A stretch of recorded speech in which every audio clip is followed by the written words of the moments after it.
చాలా మంది middle aged విమెన్లో పళ్ళు ముందుకు రావడము, గ్యాప్స్ రావడము అనేది చూస్తూ ఉంటాము. ఎస్పెషలీ పోస్ట్ ప్రెగ్నెన్సీ ఇలాంటి కంప్లైంట్స్ ఎక్కువగా కనిపిస్తూ ఉంటాయి.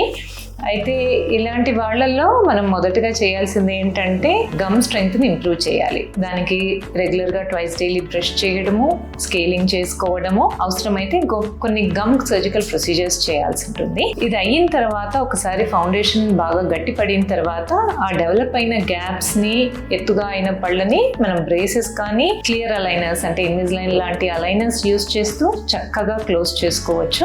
అయితే ఈ ప్రొసీజర్ చేయడానికి ఏదైనా ఏజ్ లిమిట్ ఉందా అంటే ఎలాంటి ఏజ్ లిమిట్ లేదు. ఎప్పుడైతే you want a beautiful smile and want to correct the irregularity it can be done. ఒక్కసారి గమ్ హెల్త్ ఇంప్రూవ్ అయిన తర్వాత 40 కానీ 50 కానీ ఏ ఏజ్లో అయినా కూడా అలైనర్స్ యూస్ చేస్తూ మీ స్మైల్ని రీగెయిన్ చేయొచ్చు.